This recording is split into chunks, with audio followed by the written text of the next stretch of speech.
Assalamu alaikum. Welcome to my physical education class.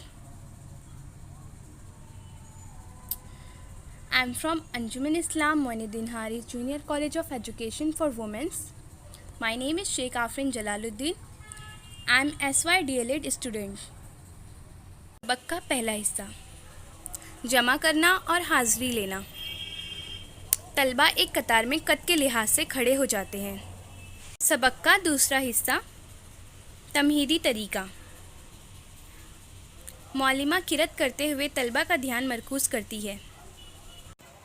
आऊज़ु बिल्लाहि मिनश शैतानिर रजीम बिस्मिल्लाहिर रहमानिर रहीम अल्हम्दुलिल्लाहि रब्बिल आलमीन अर्रहमानिर रहीम मालिकि यौमिद्दीन इय्याक नअबुदु व इय्याक नस्तईन इहदिनस सिरातल मुस्तकीम सिरातल लज़ीना अनअमत अलैहिम गैरिल मग़ज़ूबि अलैहिम वलद्दाल्लीन आमीन। तो बच्चों, आज हम दो आसन के बारे में सीखेंगे। पहला है धनुरासन और दूसरा है भुजंगासन। सबक का तीसरा हिस्सा तदरीसी तरीका। मुज़ाहिराती तरीके से मौलिमा पूरा धनुरासन और भुजंगासन करके दिखाती है, फिर दोबारा रुकावट के साथ करके बताती है।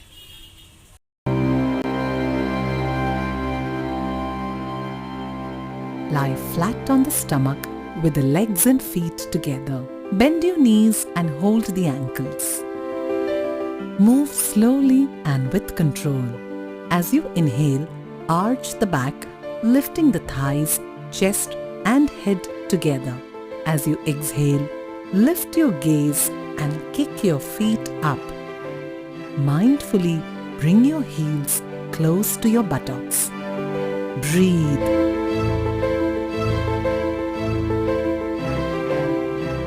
You are balancing on your stomach. With an exhalation, come down. Lower the legs, chest and head.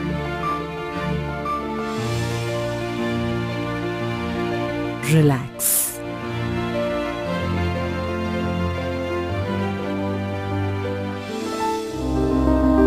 तो बच्चों, अब हम इसके फ़ायदे देखेंगे। बेनिफिट्स ऑफ धनुरासन।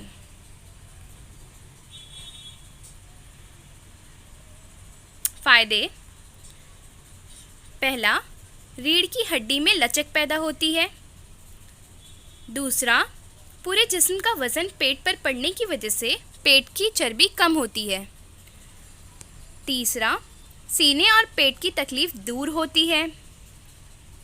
चौथा, भूख खूब लगती है और हाजमा की कुव्वत भी बढ़ जाती है।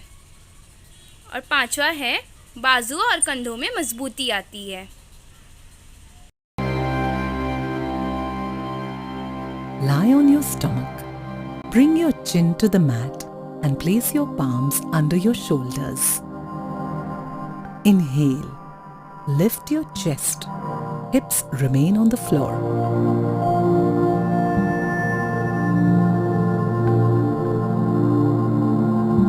Breathe.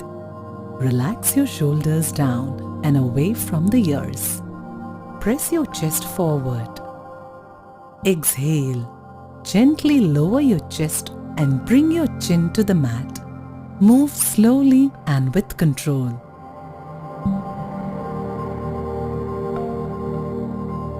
Rest your arms down by the sides.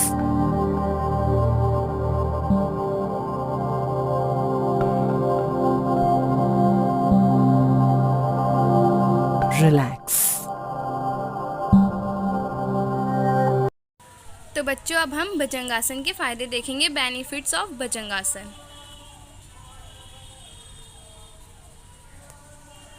फ़ायदे। पहला है, ये आसन ख़वातीन के लिए अहम है। ख़वातीन से मुराद औरतों के लिए। दूसरा, इससे गुर्दों को फ़ायदा पहुंचता है। तीसरा, गर्दन कंधे दंड मुतासिर होते हैं। चौथा है ये काहली को दूर करने में मददगार है, मतलब काहली सुस्ती को दूर करने में मददगार साबित है। पांचवा है दिल के मरीज़ में ख़ास तौर पर फ़ायदा देता है। जो दिल के मरीज़ होते हैं बच्चों, ये आसन करने से उन्हें बहुत ही फ़ायदा पहुंचता है।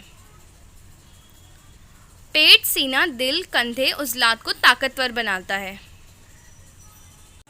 सबक का चौथा हिस्सा, तफरीही खेल, इन आउट।